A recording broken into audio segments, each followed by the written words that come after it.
السلام عليكم ورحمة الله وبركاته.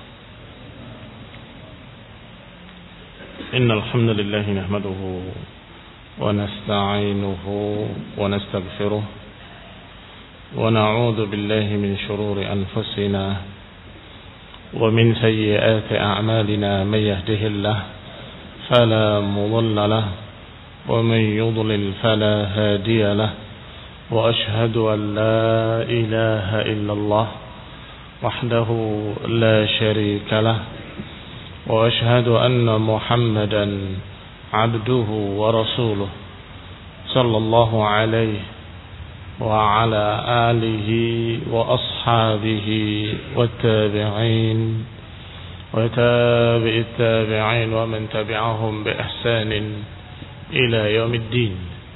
يا أيها الذين آمنوا اتقوا الله حق تقاته ولا تموتن إلا وأنتم مسلمون.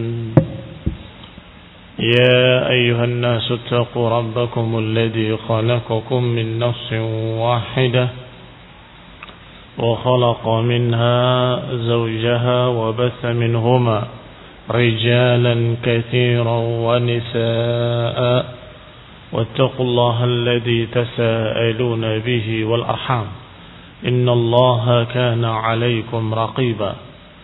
يا أيها الذين آمنوا اتقوا الله وقولوا قولا سديدا يصلح لكم أعمالكم ويغفر لكم ذنوبكم ومن يطع الله ورسوله فقد فاز فوزا عظيما. أما بعد فإن خير الحديث كتاب الله وخير الهدي هدي محمد صلى الله عليه وعلى آله وسلم وشر الأمور محدثاتها فإن كل محدثة بدعة وكل بدعة ضلالة وكل ضلالة في النار. Ikhwani fi din, a'azakumullah, kaum muslimin yang saya hormati. Masih kita pada ayat Allah Subhanahu wa taala dalam ayat yang ke-178 dari surat Al-Baqarah, yaitu kewajiban menegakkan qisas. Ya ayyuhalladzina amanu kutiba alaikumul qisas fil qatla. Wahai orang-orang yang beriman, diwajibkan atas kalian untuk menegakkan qisas dalam masalah pembunuhan. Al-hurru bil hurri wal 'abdu bil 'abdi wal untha bil untha. Faman 'ufiya lahu min akhihi syai'un fattiba'un bil ma'ruf. Orang merdeka dengan orang merdeka, hamba sahaya dengan hamba sahaya, perempuan dengan perempuan. Faman 'ufiya lahu min akhihi syai'un fattiba'un bil ma'ruf. Dan jika dimaafkan baginya oleh saudaranya, maka diikutilah dengan baik. Sudah dibahas, man 'ufiya lahu adalah dimaafkan dalam artian tidak lagi dituntut qisas, tetapi berpindah kepada dia. Maka ikutilah tuntutan mereka dalam masalah diat. Wa ada'un ilaihi bi ihsan, dan hendaklah ditunaikan kepadanya dengan baik. Man sana'a laka ma'rufan falyukafi'uh. Siapa yang berbuat baik kepadamu, maka balaslah dengan kebaikan. Orang ini atau keluarga korban, Masya Allah, memberikan kebaikan, yaitu al-afu, memaafkan, tidak menuntut qisas, hanya meminta tebusan. Maka seharusnya pembunuh membalas dengan kebaikan, yaitu membayar diatnya bi ihsan. Ada'un ilaihi bi ihsan, min ghairi matlin wala naqsin, tanpa menunda-nunda pembayarannya, tanpa mengurang-urangi, wala isa'a fi'liyah atau qauliyah, tanpa ada ucapan jelek tanpa ada perbuatan jelek, demikianlah seharusnya. Fahal jazaa'ul ihsan illa al-ihsan. Fahal jazaa'ul ihsan ilaihi bil afwi illa al-ihsan bi husnil qada. Tidaklah balasan kebaikan orang yang memaafkan kecuali kebaikan pula, yaitu menunaikan dengan baik. Wa hadza ma'murun bihi fi kulli ma sabat fi dhimmin nas. Dan ini diperintahkan dalam semua urusan-urusan yang berkait antar manusia. Dhimmah pada manusia. Dhimmah itu adalah tanggung jawab atau sesuatu yang merupakan kewajiban dia untuk membayar. Kalau sudah diberikan barangnya, maka tentunya dia harus membayar bayarannya. Atau sudah dia pakai tempat yang disewa, maka harus bayar sewanya. Ila akhirih. Demikian pula orang yang berhutang, maka hendaklah dia membayar. Maka semua itu diperintahkan apa yang Allah perintahkan pada ayat ini, yaitu adaun ilaihi bi ihsan, menunaikan dengan kebaikan. Dan ini akhir yang kita bahas kemarin.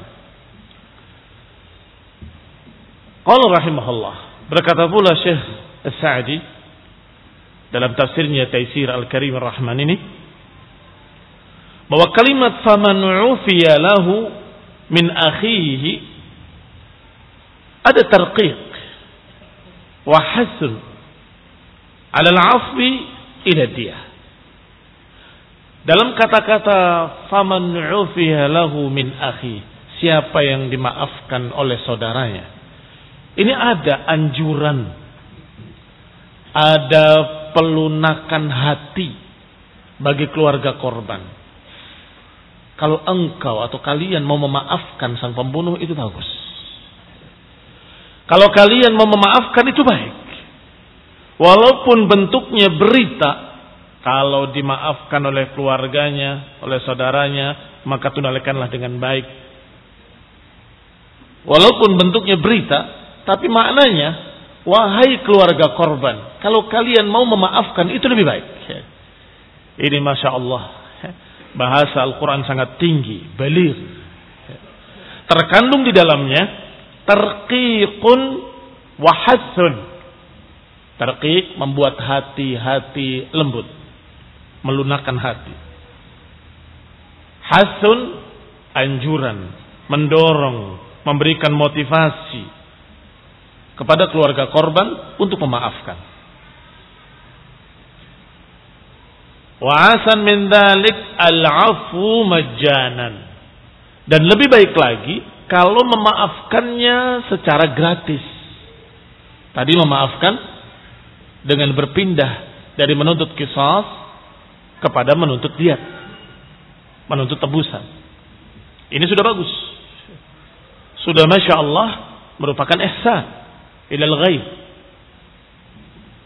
Tetapi kalau dia mau memaafkan dan tidak menuntut diyat, itu lebih bagus lagi. Berarti dia bersedekah. Berarti dia bersedekah kepada orang yang telah berbuat aniaya kepada keluarganya.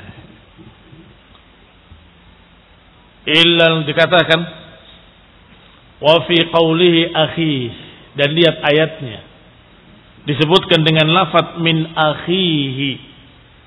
Faman ufiya lahu min akhihi, kalau dimaafkan oleh saudaranya. Ini dalil bahwa si pembunuh dan yang membunuh masih muslim dan bersaudara. Dengan perbuatan pembunuhan tetap tidak kafir, masih disebut dengan saudaranya. Kalau dia memaafkan saudaranya, siapa yang dimaksud saudaranya? Yang membunuh. Masya Allah. Dalilun ala anna al-qatil la yakfur. Ini dalil bahwa sang pembunuh tidak kafir dengan perbuatannya. Li'anna al-murad bil ukhuwati huna ukhuwatul iman. Karena yang dimaukan dengan persaudaraan di sini adalah persaudaraan iman. Falam yukhrij bil qatl minha, maka tidak keluar dari persaudaraan tersebut setelah pembunuhan dari keislaman, dari persaudaraan. Tidak keluar dengan pembunuhan dari persaudaraan. Wa min babi aula anna sa'iral ma'asi allati hiya dunal kufur. Kalau membunuh saja tidak menjadikan seorang jadi kafir, apalagi perbuatan-perbuatan dosa yang lain. Kemaksiatan-kemaksiatan yang lain. Pembunuhan itu dosa besar yang mengerikan, yang dijuluki dengan al-mubiqat. Al-mubiqat adalah perkara yang membinasakan. Dosa besar yang sangat besar yang membinasakan. Pertama kesyirikan, kedua sihir, ketiga pembunuhan, dan disebutkan beberapa dosa-dosa yang lain. Berarti pembunuhan ini minal mubiqat. Minal mubiqat. Di antara dosa yang membinasakan. Tapi toh ternyata tidak menyebabkan seorang jadi kafir. Berarti tidak seluruh mubiqat menyebabkan pelakunya jadi kafir. Ada sebagian yang menyebabkan pelakunya jadi kafir, seperti kesyirikan dan sihir. Tetapi ada beberapa yang lain, walaupun disebut minal mubiqat, tetapi dia tidak menjadikan pelakunya kafir. Seperti pembunuhan. Wa innama yanqusu bidzalika imanuh. Hanya saja berkurang keimanannya. Wa idza afa awliyaul maqtul, dan kalau dimaafkan oleh wali-wali orang yang terbunuh atau keluarga korban, atau dimaafkan oleh sebagian keluarga korban, ihtaqana damul qatil, maka terlindungi darah sang pembunuh. Wa sara ma'suman minhum wa min ghairihim, maka jadilah darahnya terjaga, tidak boleh ditumpahkan oleh mereka ataupun oleh selain mereka. Kalau sudah dimaafkan oleh keluarga korban, maka tidak ada seorang pun yang boleh menumpahkan darahnya. Walihada qal, oleh karena itu Allah berfirman, "Faman i'tada ba'da dzalika falahu 'adzabun alim." Perhatikan kalimatnya. Faman i'tada ba'da dzalika, barang siapa yang melampaui batas. Dan biasanya kalimat i'tada, melampaui batas, maknanya adalah menyakiti. Ba'da dzalik, setelah itu, falahu adzabun alim, maka baginya adab yang pedih. Kalau keluarga korban sudah memaafkan, atau sebagian mereka sudah memaafkan, masih ada yang kemudian mengganggunya, masih ada yang menyerangnya, atau membunuhnya, atau melukainya, falahu adzabun alim, karena ini disebut i'tida. I'tida adalah kejahatan baru. I'tida adalah kejahatan. Karena yang tadi sudah selesai, sudah dimaafkan oleh keluarga korban. Tinggal diatnya. Apalagi kalau diatnya pun dimaafkan oleh mereka, selesai. Tidak boleh ada seorang pun yang kemudian i'tada, menyakiti, memzalimi, atau memperbuat kejahatan-kejahatan baru, maka terancam dengan ancaman azab. Falahu adzabun azim. Ay fil akhirah, ini ancaman di akhirat. Wa amma qatluhu wa adamuh fayu'khad mimma taqaddam. Adapun masalah dibunuh atau tidak dibunuh, maka tuntutan itu kembali kepada keluarganya. Itu pun harus sepakat. Kalau ternyata tidak sepakat, ada sebagian yang memaafkannya, maka tidak bisa dituntut qisas. Tetapi kalau mereka sudah menuntut qisas dan mereka sepakat, maka ditegakkanlah qisas. Pelaku pembunuhan harus dibunuh sesuai dengan tuntutan keluarganya. Li'annahu qatal mukafi'an lahu, karena itu adalah qatlun mukafi'an lahu, itu pembunuhan yang seimbang. Fayajib qatluhu bidzalik, maka harus dilakukan qisas. oleh penguasa. Kalau keluarganya menuntut qisas, harus ditegakkan qisas. Dan kalau mereka tidak melakukannya, maka mereka berdosa. Mereka berdosa, melanggar perintah Allah Subhanahu wa taala dan melalaikan kewajiban-kewajiban. Ikhwani fiddin, a'azzakumullah, kecuali yang telah dikecualikan. Apa saja yang telah dikecualikan? Orang tua yang membunuh anaknya tidak diqisas karena membunuh anaknya. Demikian pula orang merdeka yang membunuh budak tidak dituntut qisas karena berbeda nilainya. Apalagi di samping yang sudah disebutkan, ada tambahan satu lagi. Masalah yang diperselisihkan oleh para ulama tentang seorang suami yang membunuh istrinya. Kalau kemarin ada perselisihan masalah wanita. Kalau membunuh wanita, apakah diqisas? Sebagian ulama menganggap bahwa tidak diqisas seorang laki-laki karena membunuh wanita karena nilainya berbeda. Ternyata terbantah dengan beberapa riwayat-riwayat ditegakkan qisas walaupun seorang laki-laki yang membunuh perempuan. Tetapi dikecualikan oleh mereka kecuali kalau itu istrinya sendiri. Karena dia adalah haknya, walaupun bukan berarti dibenarkan, tidak dibenarkan, tetapi tidak dituntut qisas. Ini pendapat beberapa ulama. Disebutkan oleh Ibnu Katsir rahimahullah dalam tafsirnya, bahwa pendapat yang menyatakan seorang laki-laki yang membunuh wanita tidak diqisas, ini diselisihi oleh jumhur al-ulama, diselisihi oleh kebanyakan para ulama. Liqaulihi alaihi salam, karena ada ucapan Rasulullah SAW, al-muslimun tatakafa dima'uhum. Kaum muslimin itu darahnya sama nilainya. Artinya tidak dibeda-bedakan antara laki-laki dengan perempuan. Tatakafa dima'uhum. Kemudian berkata Al-Laits Ibn Sa'ad radhiyallahu anhu, rahimahullah, illa idza qatala ar-rajul imra'atahu la yuqtal biha khassah. Kata Laits bin Sa'ad, kecuali kalau perempuan yang dibunuhnya adalah istrinya sendiri, maka tidak dituntut secara khusus qisas. Kalaupun keluarganya menuntut, maka diat, tidak bisa qisas. Ini khonibina azakumullah di antara aqwal al-ulama. Ada satu lagi.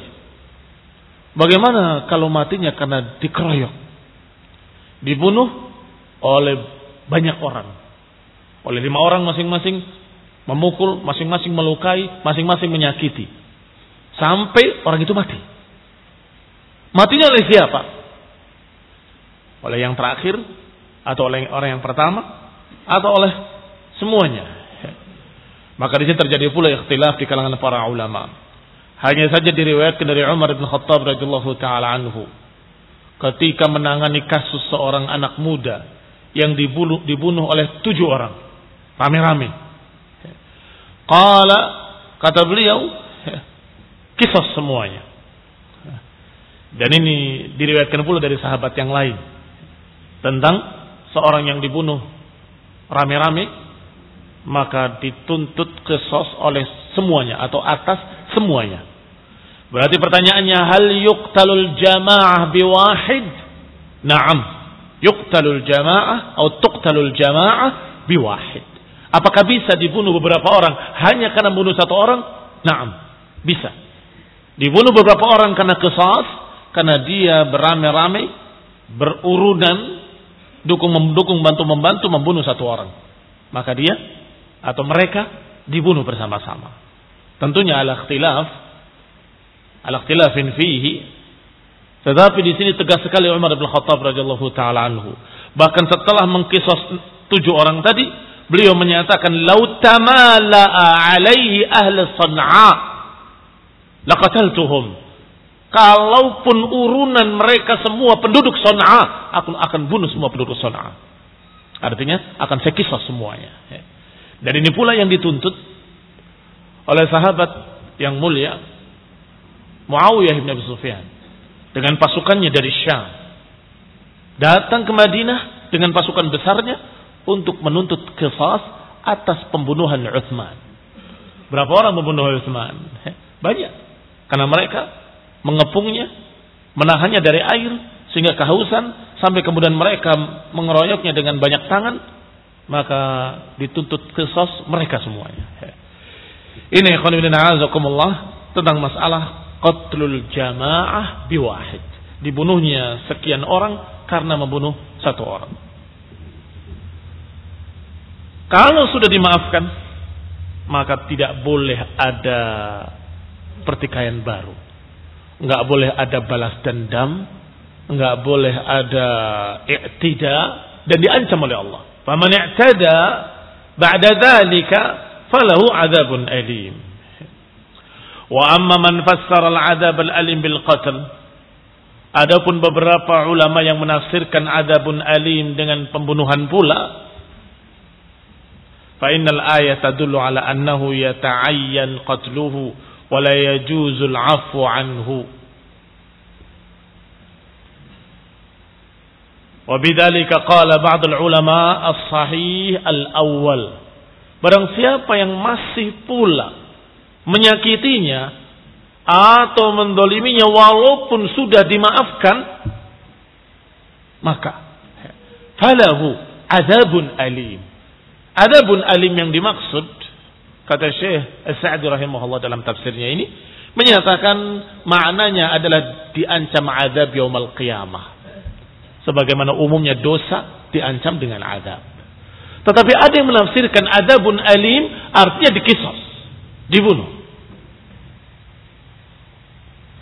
Kalau memang tafsirnya dibunuh, kata Syekh rahimahullah, maka maknanya yata'ayyan qatluhu wa la yajuzul 'afwu anhu. Maka sudah ta'ayyan, sudah tertentu kalau itu pembunuhan. Ini menyakitinya, tidaknya dalam bentuk pembunuhan, maka dikisas. Dan tidak boleh lagi dimaafkan. Wa bidzalika qala ba'dul ulama. Demikian diucapkan oleh sebagian ulama. Apa kata Syekh selanjutnya rahimahullah? Was-sahih al-awwal. Yang sahih adalah yang pertama. Lianna jinayatuhu la tazidu ala jinayati ghairihi. Karena kejahatan dia tidak lebih dari kejahatan yang pertama. Kejahatan yang pertama pembunuhan. Kemudian dimaafkan. Salah seorang keluarganya enggak ridho. Kok bapak saya memaafkan? Adiknya jengkel. Saya tidak maafkan. Walaupun dia memaafkan, saya tidak memaafkan. Padahal haknya orang tuanya. Dan hak sebagian kerabat-kerabat lainnya. Tiba-tiba dia menghadang di jalan dan menyakiti. Ini azakumullah yang dimaksud. Maka terancam dengan ancaman azab yaumul qiyamah. Ada masalah tuntutan qisas, itu masalah lain. Kalau ternyata dia melakukan sesuatu, maka dihukum dan disidang dengan persidangan baru. Karena persidangan yang tadi sudah selesai, sudah dimaafkan, sudah dituntut diyatnya. Kalau melakukan sesuatu kejahatan yang baru, maka dituntut kejahatan baru. Engkau telah berbuat jahat. Silahkan dilihat bentuknya seperti apa, dan kembali diajukan ke pengadilan syariat Islam. Kembali kepada kitab. Thumma bayyana ta'ala hikmatahu al-'azimah fi masyru'iyyatil qisas. Setelah itu Allah Subhanahu wa taala menghabarkan tentang hikmah dari disyariatkannya hukum qisas. Faqala walakum fil qisasi hayatun ya ulil albab la'allakum tattaqun. Bagi kalian dalam qisas ada kehidupan. Wahai ulil albab, la'allakum tattaqun. Ulil albab adalah orang-orang yang memiliki lub. Lub adalah pemikiran.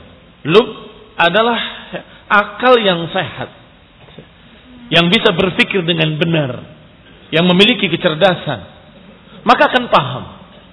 Inna fil qisasi hayatun. Bahwa dalam qisas ini ada hayah, ada kehidupan.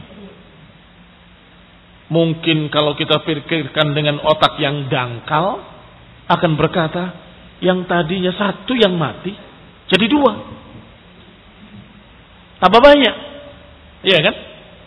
Akan berpikir dengan bodoh, tadinya satu orang dibunuh, dengan kisos jadi dua yang dibunuh. Apalagi yang dikeroyok rame-rame, tadinya satu yang mati, akhirnya jadi 7 yang mati, atau 8. Karena yang membunuh rame-rame 7 orang. Berarti lebih banyak yang mati. Tidak begitu cara berpikirnya. Ya ulil albab, wahai orang-orang yang memiliki pemikiran, wahai orang-orang yang cerdas, wahai orang-orang yang memiliki lub.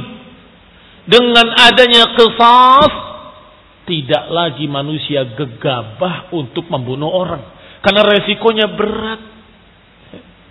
Tetapi tanpa qisas, lihat, setiap hari ada pembunuhan. Setiap hari berita di koran isinya pembunuhan.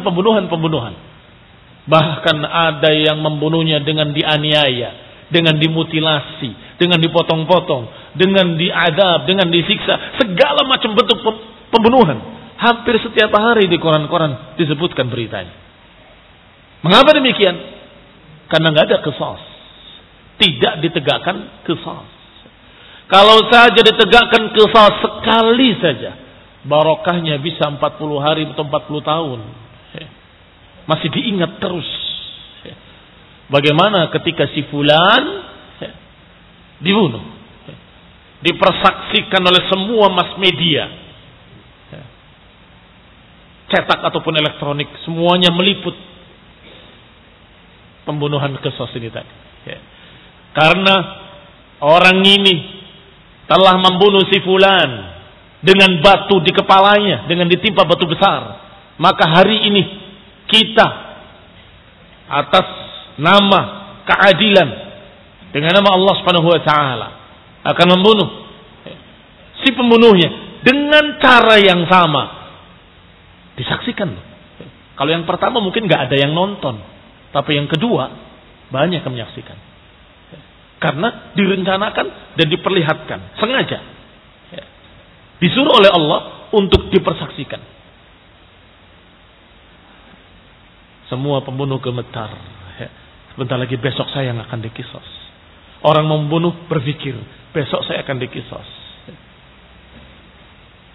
Fil qisasi hayatun ya ulil albab. Dalam kisah ini justru ada kehidupan, wahai ulil albab. Berantem, dorong-dorongan, dada tempelkan dengan dada, satu bawa rantai, satu bawa besi. Ini saksi, saya lihat sendiri dengan mata kepala saya sendiri. Satu bawa besi, satu bawa rantai, satu turun dari truk, satu turun dari mobil taksi Saudi. Berantem di lapangan. Pada pasir. Kita yang numpang taksinya nonton. Satu pukulan pun tidak ada. Cuma dorong-dorongan tok. Dari awal sampai akhir. Kenapa? Dia tahu kalau saya mulai, saya dikisos. Kita sudah ketakutan dari awal sampai akhir, nggak berantem-berantem. Hanya dada dengan dada, gini-gini terus. Inna fil qisasi hayatun ya ulil albab. Dia tahu kalau sampai orangnya dipukul kemudian mati, urusannya nggak kecil, urusannya nyawa saya juga akan hilang, akan mati. Bahkan wal juruh qisas. Luka pun ada qisasnya. Artinya akan dibalas dengan dilukai dengan luka yang sama. Maka tidak gampang. Tidak mudah orang membunuh. Mengapa? Karena qisas ditegakkan di sana. Maka disebutkan di sini oleh Allah Subhanahu wa taala, "Walakum fil qisasi hayatun ya ulil albab." Sesungguhnya dalam qisas ini ada kehidupan. Wahai ulil albab, wahai orang-orang yang berpikir, wahai orang-orang yang memiliki lub. Aitah tanhaqinu bidzalika ad-dima. Maknanya kehidupan akan tertahan darah kaum muslimin, darah masyarakat, wa tanqami' bihi al-ashqiya, dan akan terhalang para penjahat untuk berbuat jahat. Lianna man 'arafa annahu maqtulun idza qatal la yakadu yasdur minhu al-qatl. Karena kalau dia sadar kalau dia membunuh akan dibunuh, tidak mungkin dia berani membunuh. Kalau saya membunuh, saya akan dibunuh. Enggak mungkin dia akan berani membunuh. Wa idza ru'iya al-qatil maqtulan inda'ara bidzalika ghairahu wanzajar. Kalau terlihat orang yang membunuh itu benar-benar dibunuh oleh penguasa dengan hukum qisas, maka niscaya inzajara, seluruh manusia akan mendapat pelajaran. Wah, saya kalau membunuh akan begitu nanti. Walau kanat 'uqubatal qatil ghairal qatl. Kalau hukuman sang pembunuh bukan dibunuh, lam yahsul inkifafus syarr, enggak akan terjadi pencegahan kejahatan, enggak akan terjadi. Kalau sang pembunuh tidak diqisas tapi dipenjara, di dalam penjara bergabung dengan segala macam bentuk pembunuh, penjahat, bahkan yang ahli. Apa kata mereka? Gimana kamu membunuh kok begitu? Salah caranya. Diajari. Dapat pendidikan pembunuhan gaya baru yang lebih hebat, lebih canggih. Mestinya begini cara bunuhnya, begitu cara bunuhnya. Saya sudah membunuh sekian puluh orang. Toh baru sekali saya ditangkap. Mengapa? Karena caranya. Ada trik-triknya. Keluar dari penjahat yang lebih hebat. Ini khulina azakum wa na'udzubillah min dzalik. La yanjajir wa la yankafif. Tidak berhenti, tidak terhalang, tidak kapok. Alladhi yahsul bil qatl. Wa hakadha sairul hudud syar'iyyah. Demikianlah hukum-hukum dari Allah Subhanahu wa taala pasti baik. Hukum-hukum dari Allah pasti sempurna. Semua hudud, bukan hanya qisas. Pencuri dipotong tangannya, cukup. Kalau nilainya sekian ke atas, dipotong tangannya. Kalau ke bawah tidak dipotong. Ada ukurannya tentunya. Dan yang dipotong adalah sebatas pergelangan tangan saja. Maka terlihat koruptor-koruptor tangannya palsu semua. Hah? Oh, koruptor, perampok, mencuri. Enggak akan berani yang lainnya berbuat hal yang sama. Aman negara insyaallah. Biidznillah ta'ala. Ma yadullu ala hikmatil hakimil ghaffar. Ini adalah hikmah dari Allah Subhanahu wa taala yang Maha tahu, yang Maha pencipta. Allah yang memiliki manusia, menciptakan manusia, maka Allah yang paling tahu tentang hukum apa yang cocok buat manusia.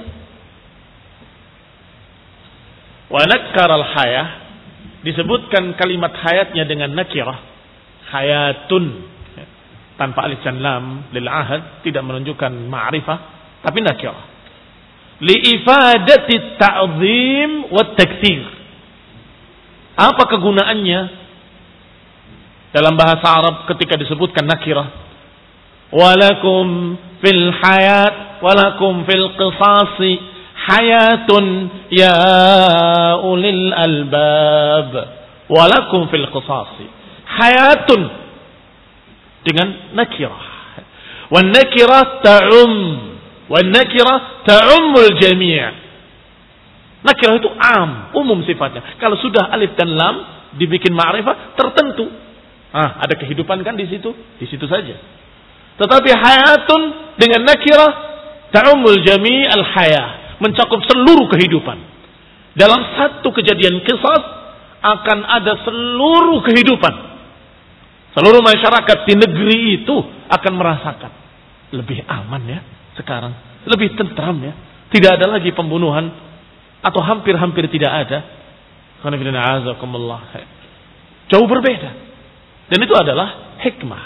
Maka disebutkan dengan nakirah li ifadati ta'zimi wat taktsir, untuk menunjukkan betapa besarnya kehidupan dan untuk menunjukkan betapa banyaknya kehidupan yang didapat dengan adanya qisas, dengan ditegakkannya qisas. Walamma kana hadzal hukm la yu'raf haqiqatuhu illa ahlul 'uqulil kamilah wal albabit taqilah khassahum bil khitabi duna ghairihim.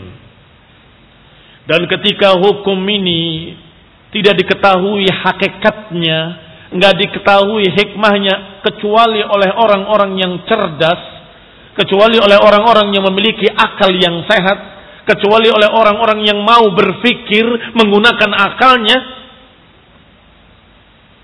maka Allah khususkan pembicaraannya untuk orang-orang cerdas saja. Allah khususkan pembicaraannya untuk orang-orang yang berakal dan yang menggunakan akalnya.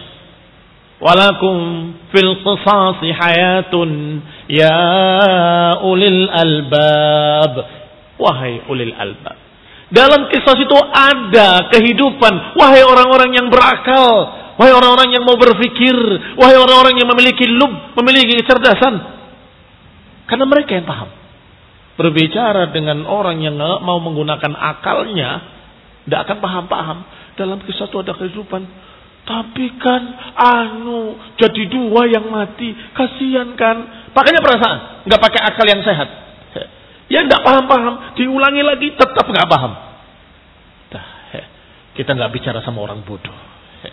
Kita bicara sama orang cerdas saja. Ya ulil albab, wahai ulul uqul, wahai aqilun, wahai orang-orang yang azkiya.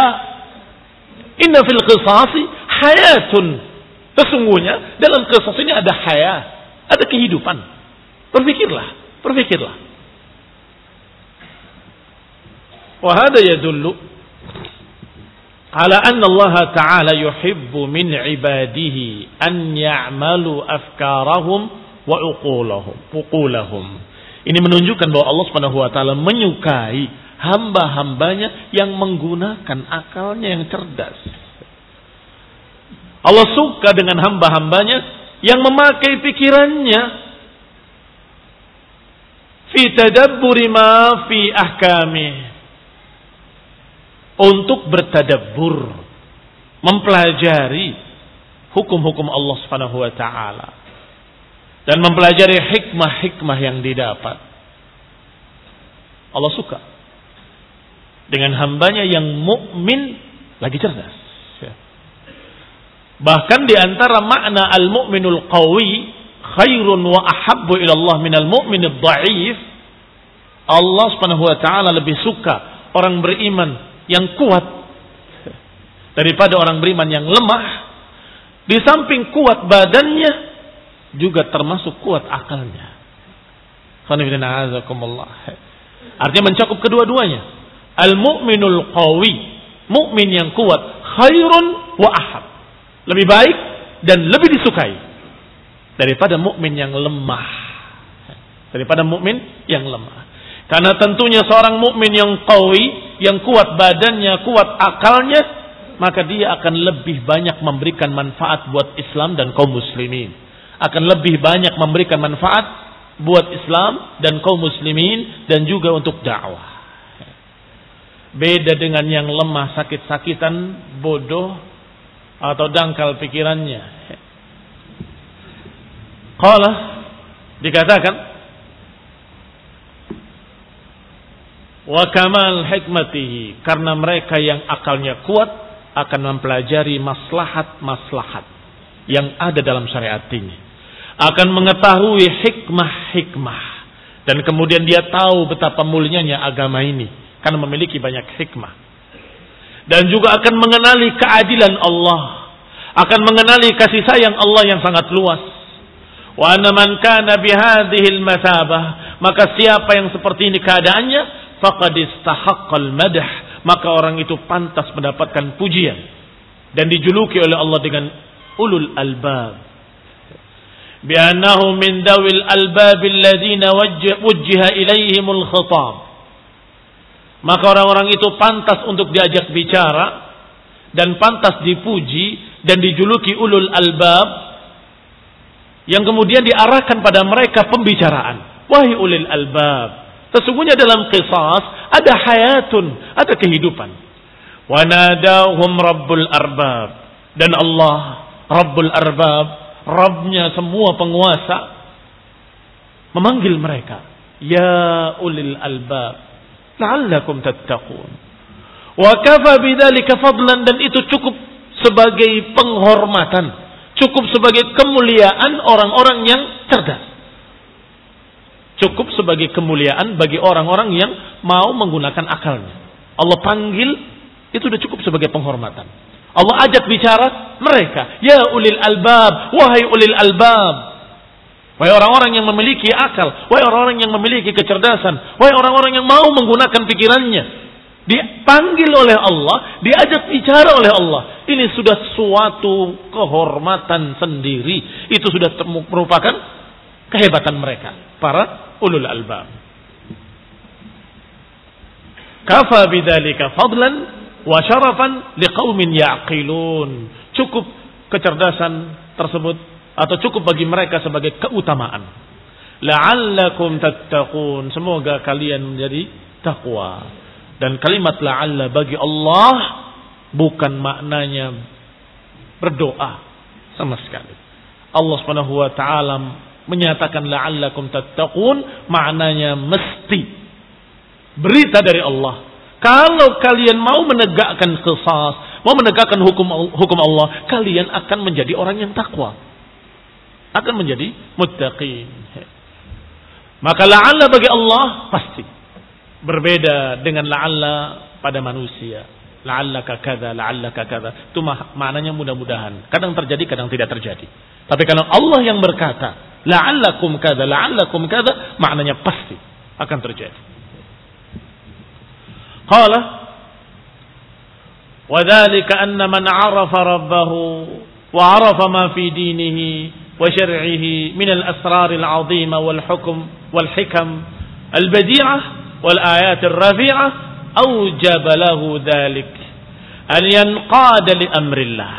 Yang demikian karena kalau seorang mengenali Rabbnya, mengenali agamanya, mengenali syariatnya, mengenali rahasia-rahasia besar dan hikmah-hikmah di balik apa yang Allah perintahkan, dan juga mengenali ayat-ayat, tanda-tanda kekuasaan Allah yang sangat tinggi, melihat kesempurnaan agamanya, melihat hikmah-hikmah dari syariat dan hukum-hukumnya, otomatis aujabalahu an yanqada li amrillah, mesti akan menjadikan orang tadi terikat dengan perintah Allah dan syariatnya. Karena tahu betapa sempurnanya agamanya, tahu hikmah-hikmahnya, tahu bagaimana syariat Allah memiliki hikmah-hikmah yang azimah, pasti dia akan terikat dengannya. Ayan qada li amrillah, akan terikat dengan perintah Allah, wa yu'azzim wa ya'dhum ma'asihi fayatrukahu, dan menganggap besar kemaksiatan dan enggak akan berani mengerjakan. Akan menganggap maksiat ini mengerikan. Fayastahiqqu bidzalika an yakuna minal muttaqin, maka ketika itu orang tadi menjadi orang-orang yang bertakwa. La'allakum tattaqun. La'allakum, semoga kalian menjadi orang yang bertakwa, maknanya niscaya kalian akan menjadi orang yang takwa. Niscaya kalian akan menjadi orang-orang yang bertakwa. Naktafi bihadzal qadar, barakallahu fikum. Subhanakallahumma hamdik, asyhadu an la ilaha illa anta, astaghfiruka wa atubu ilaik. Wassalamu alaikum warahmatullahi wabarakatuh.